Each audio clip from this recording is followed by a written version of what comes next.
Bonsoir. Alors déjà, merci beaucoup à nos deux premiers intervenants d'être venus et merci à tous d'assister à Heroes Meetup. C'est la deuxième édition d'Heroes Meetup et on est toujours très content de vous accueillir à Stockholm. Petite précision, il y a ceux qui veulent rester pour après, il y a une pile de pizza qu'on servira après le. Et des bières. Donc enchanté, moi c'est Oscar. Je suis situé à Stockley et aujourd'hui je vais parler de comment on essaye d'éviter des bugs. Enfin, évidemment, des bugs, ça va toujours arriver, mais ça devient de plus en plus important, surtout quand on est plusieurs à travailler sur le code, quand on atteint des dizaines, des centaines, voire des milliers de développeurs.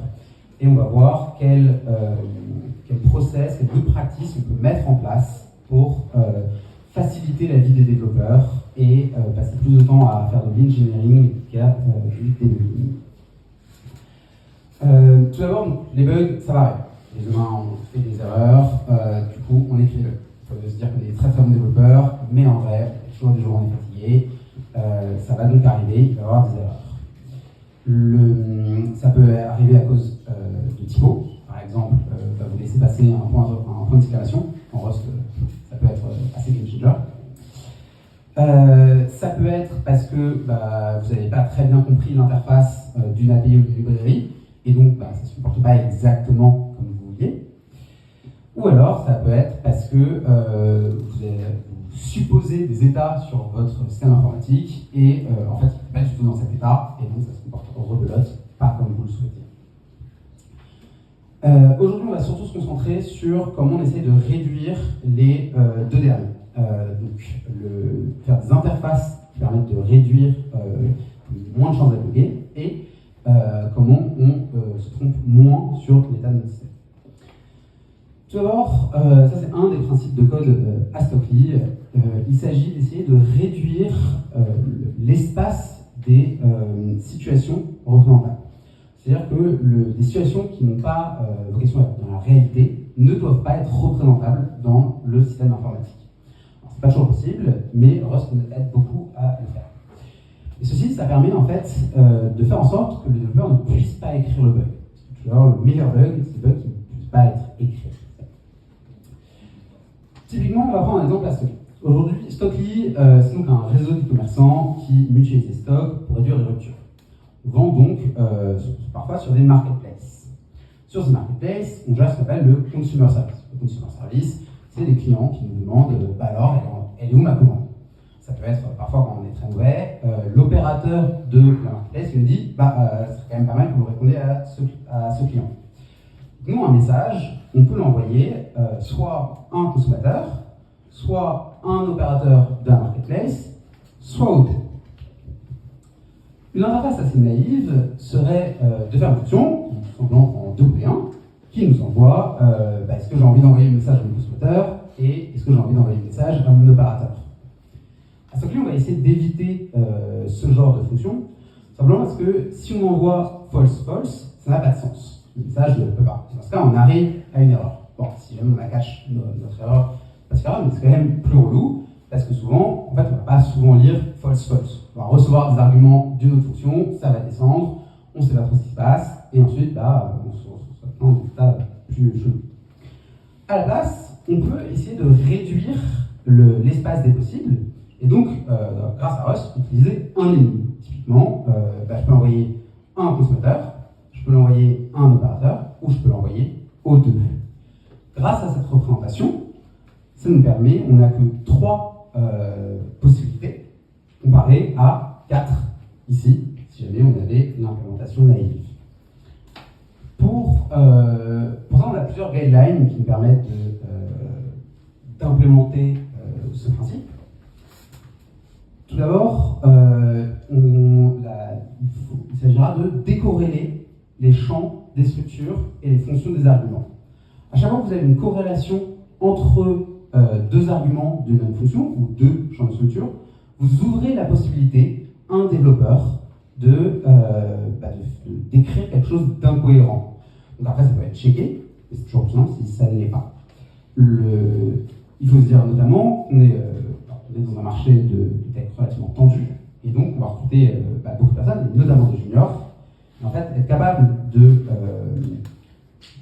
réduire les stress possibles, réduire tout simplement, explique plus facilement aux nouveaux de l'entreprise quel est vraiment l'état des possibles. Deuxième point, éviter des choses qui sont state dependent. Ça, bon, c'est un peu chiant. State dependent, parfois on n'a pas le choix, mais si on peut l'éviter, on peut. Stockly, on est dans le web, on est dans le e-commerce. Vous pouvez presque tout le temps, quand vous faites du web, éviter du state dependent.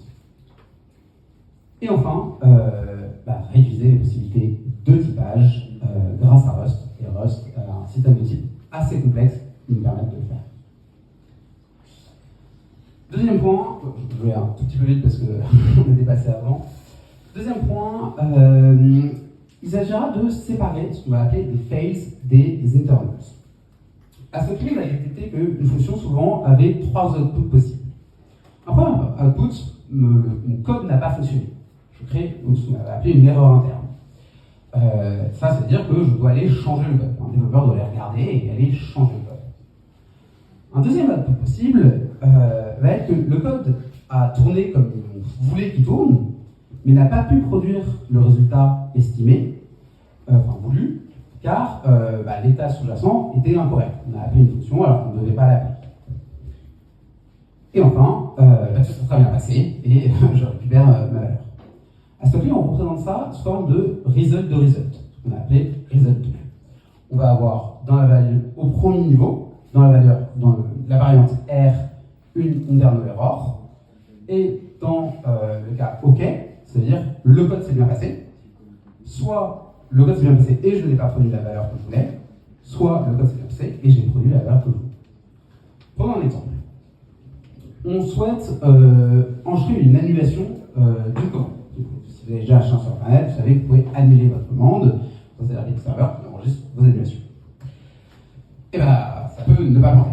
Ça peut ne pas marcher. Typiquement, on reçoit une valeur incohérente de la base de données, auquel on ne s'attendait pas. Le schéma de la base de données n'est pas en cohérence avec ce que mon serveur attend. Je m'attends à une chaîne de caractères, j'ai reçu un entier, j'ai reçu une valeur nulle, je m'attendais à ce que c'était pas null, je crache une erreur. Deuxième point, la commande peut être déjà annulée. Si jamais vous offrez des API aux publics, vous n'avez aucune garantie que les personnes ne vont pas l'appeler alors que votre commande est déjà annulée. Dans ce cas-là, on va répondre ce qu'on appelle le fail, dire moi j'ai bien fonctionné, j'ai fait mon check et je ne vais pas faire l'annulation parce que c'est déjà annulé. Ou alors, on va avoir la value, et dans ce cas, on aime bien envoyer un token de preuve qu'on a bien fait ce qu'on a fait, et dans ce cas, on renvoie souvent l'identifiant de cette annulation. On va regarder maintenant aujourd'hui, on va se focus sur comment on gère les fails et les petits helpers qu'on a fait pour traiter nos fails. Tout d'abord, on a fait une macro qui s'appelle TrailerWrap. Celle-là est disponible, c'est une toute petite clé qui s'appelle TrailerWrap S, parce que quelqu'un avait déjà pris le nom de TrailerWrap, S pour Stockly. Cette macro TrailerWrap, elle permet quand je reçois une erreur, je prends une fonction qui renvoie un result, et dire si j'ai ma valeur result, je veux extraire, comme l'ancienne macro try de Rust, pour ceux qui se rappellent avant le point d'interrogation. Soit, c'est pas une erreur interne que j'ai reçue, c'est une erreur de validation. Par exemple, j'ai voulu vérifier qu'on m'avait envoyé une chaîne de caractères non vide. Et dans ce cas-là, je ne veux pas faire remonter une erreur parce que je ne veux pas envoyer une erreur interne, mais je veux wrapper pour envoyer OK de erreur de ma chaîne de caractères aurait dû être non vide. Et enfin, on a fait un trait qui s'appelle Result 2, qui, des versions précédentes de ce trait sont accessibles sur la tracking issue de Result Flattening, spécifiquement pour celle-là, parce que c'est tapé des warnings une fois que vous voulez stabiliser les flatten, qui permet tout simplement de gérer. Et vous pouvez voir qu'on a 3 types, type V qui est la value, le type E qui est l'erreur, souvent l'erreur interne, et le type F qui est le type fail. Ça permet de notamment traiter comment on flatten. Flatten, et le point le plus important, c'est que quand vous avez une erreur, vous pouvez choisir ce que vous faites dedans. J'ai reçu que j'ai pas pu faire. Si j'ai pas pu faire, Souvent, il y a 3 cas possibles que vous pouvez faire. Vous pouvez dire en fait, c'est bizarre que j'ai ce fail parce que j'avais vérifié que ce fail n'existait pas avant. Par exemple, si votre fonction était je vérifie que ma commande n'est pas annulée et ensuite j'annule, c'est pas très bonne pratique, mais vous pourrez le faire. Dans ce cas-là, si vous recevez comme fail ma commande est annulée, vous allez renvoyer une erreur interne. Pourquoi vous allez renvoyer une erreur? Parce que au moment où vous écrivez votre code, vous êtes relativement serein que vous avez relu, vous avez fait votre check, donc là ça a fonctionné. Par contre, 6 mois plus tard, quelqu'un va modifier les 10 lignes dessus, là où vous avez fait votre check, et votre nouvelle fonction étant 10 lignes en dessous, il va pas vérifier que, potentiellement, mon erreur était déjà annulée. Et donc là, vous voulez renvoyer des erreurs pour dire, vous avez oublié de faire ce check-là. Vous pouvez sinon dire, ok, je fais un fail, je remonte le fail, parce que j'ai vu avec la valeur try or wrap. Et enfin, vous pouvez dire, je peux retomber sur mes pattes. Par exemple, si jamais vous exposez une erreur interne, vous pouvez dire, ok, c'est pas grave, j'ai pas très envie de te dire que ma commande était déjà annulée, je vais juste te renvoyer l'ID. Et comme ça, je flatten en disant, soit j'ai pas marché, soit je te renvoie l'ID. Alors, on va faire un exemple de pourquoi c'est cool. Ici, on a donc, sur la gauche l'implémentation d'une fonction très classique à Stockly, d'une API très classique. Ce que ça fait, c'est ça prend un EAN et ça va l'enregistrer dans un de nos entrepôts pour dire attention, cet EAN va bientôt arriver chez toi. Comment ça marche? Relativement facile. On a une requête qui arrive, qui est une requête register barcode, et on va d'abord la valider avec ce train to. Ce train to, il va vérifier typiquement ce que j'ai dit, qu'on ne m'a pas envoyé des trucs complètement nuls. Par exemple, des chaînes de caractères vides ou des chaînes de caractères beaucoup trop longues. Donc pourquoi on vérifie souvent que c'est non vide? Parce qu'on utilise du gRPC. Le gRPC met des valeurs par défaut partout. Et donc en fait, ça arrive, si vous avez oublié un argument, dans gRPC, ça vous donne l'argument par défaut. En l'occurrence, des chaînes de caractères. Ça va un peu forcer à tout valider. Ce train to valide, et là vous voyez que je vais le try or wrap. C'est-à-dire que si jamais j'ai une erreur de validation de ma donnée, je n'ai pas envie de renvoyer une internal error, j'ai envie de renvoyer du style 404, qui va être ce qu'on appelle ici le RPC result, en disant OK de error, ta chaîne de caractères n'est pas valide, vérifie ton appel. Et ce sera au développeur qui a codé l'appel de changer ce code. Ce n'est pas à ce code-là de changer. Et ensuite, on envoie la fonction applicative qui, elle, va gérer la connexion avec notre entrepôt. Potentiellement, j'ai une erreur interne, ce qui me permet de faire relever cette erreur interne. Et ensuite, potentiellement, j'ai une erreur, ça se trouve, Jamalot, il avait déjà cette EN, potentiellement. On l'avait déjà envoyé, il me dit, tu m'as déjà fait. Parce que là, je peux renvoyer une 403 ou une 404.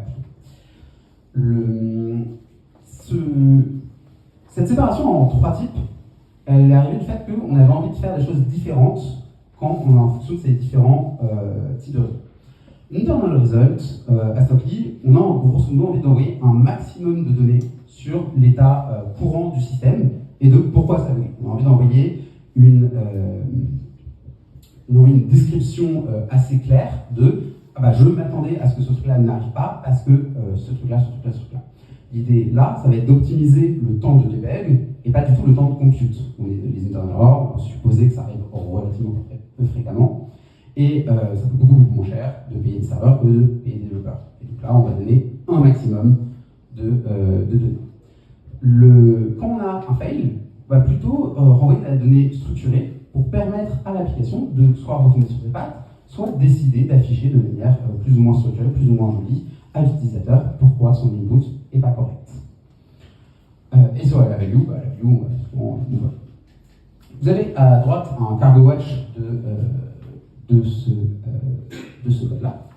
Ce qui me permet de montrer qu'est-ce qui se passe si jamais je suis un développeur plutôt junior, je vois, j'ai un rec train2, train2 c'est vraiment un result, en fait j'utilise pas très rare parce que le réflexe en Rust, quand j'utilise un result, n'est pas d'utiliser très rare, mais d'utiliser un point d'interrogation, et je mets mon point d'interrogation. Que se passe-t-il? Eh bien, ça ne compile pas. Donc, je ne peux pas me tromper sur à quel niveau je devais renvoyer.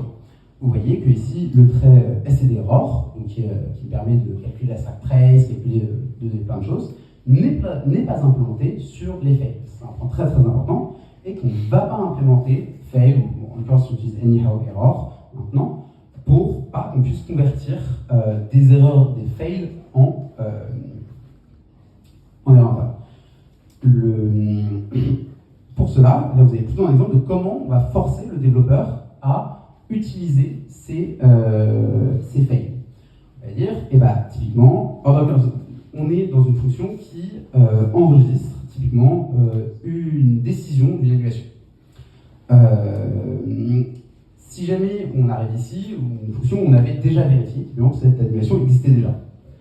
On arrive ici, peut-être remonter un peu, hop. On arrive ici en disant, là, on m'a menti. Moi, j'avais dit que pour appeler cette fonction, ça devait exister. Et là, ça n'existe pas. Donc, je vais renvoyer une erreur interne. Bail renvoie une erreur interne qui dit, en l'occurrence, c'est pas le même bail que failure. On l'a réécrit chez nous, mais on a gardé la nomenclature pour que ce soit proche. Pour dire que ça ne fonctionne pas. Ou alors, on a une chose, c'est typiquement ici, je peux décider de faire remonter mon erreur. Typiquement, je renvoie le OK est frappé en haut, je renvoie un OK de erreur de attention, j'ai juste remonté une fail. Je ne peux pas décider ce truc-là parce que c'est une annulation qui a été faite par Stockly. Quand Stockly est nul, on n'attend pas de décision, sinon on décide d'annuler, c'est annulé. Ou alors l'autre. Et voilà. Est-ce que vous avez des questions ?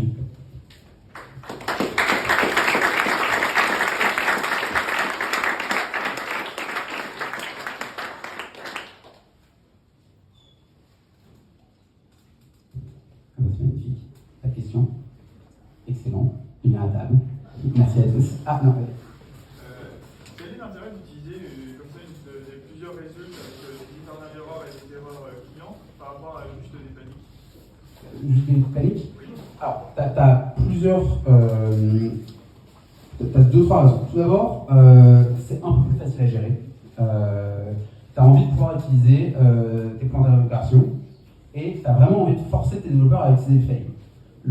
À la base, j'en ai sur on veut réduire les incorrect assumptions. Mais en fait, écrire les fails dans le type de tes fonctions, ça explique très clairement au développeur qu'est-ce qui peut foirer quand tu peux appeler cette fonction. Et donc ça rappelle à chaque usage de la fonction de est-ce que tu as vérifié ça? Ou alors, qu'est-ce que tu veux faire si jamais ceci arrive? Et c'est un des trucs que vous voulez garder. Rust vous force à gérer tout ça, il ne les fait pas remonter par défaut. Et on aimait plutôt bien ça.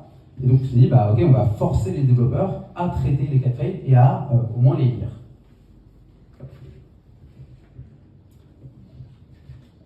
Est-ce qu'on a une autre question? Ouais. Ouais, rapidement. Là, si comme vous avez identifié un peu deux types d'erreurs différents, les erreurs internes et les erreurs interagir avec l'environnement, on va dire. Ouais. Le genre d'applicatif ne nécessite pas de changer ton code. Ouais, voilà. Et du coup, vous avez votre type nesté avec deux niveaux. Mais là, c'est un peu fixé, ça a fixé un peu votre code tout le temps. Ça aurait été quoi l'avantage comparé? Choisir une solution avec un result seulement, mais dans ton erreur, c'est un ticket enum avec les deux sortes possibles d'erreurs. Parce que du coup, tu peux augmenter. Ouais, tu as. Alors, tu peux quand même l'augmenter ici, parce que souvent, donc l'internal error, c'est souvent un truc qui est de type internal error, qui capture une stack trace, qui capture un test, qui capture tout un tas de choses. Le type fake, c'est souvent un enum qui va expliquer les différentes raisons que tu peux payer. Tu peux encore l'augmenter. La différence, c'est que tu ne veux pas vraiment faire la même chose quand tu as un fail ou quand tu as une internal error.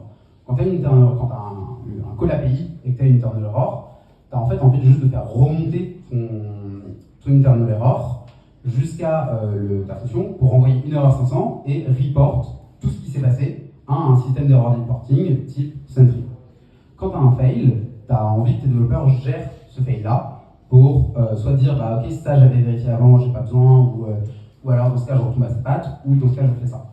Si jamais tu mets qu'un seul enum, tu as une grosse tentation de la part des développeurs de dire ça c'est bon, c'est ma DB qui ne répond pas, je fais remonter, ça je fais remonter, je fais remonter. En fait quelqu'un a ajouté un nouveau truc, et là il l'a pas traité. Et là tu l'as pas un peu. Donc c'est une des manières de forcer l'usage, de forcer le traitement. Parce que quantité à faire. Est-ce qu'on a d'autres questions? Non? Eh bien, vraiment bon appétit pour cette fois-ci alors.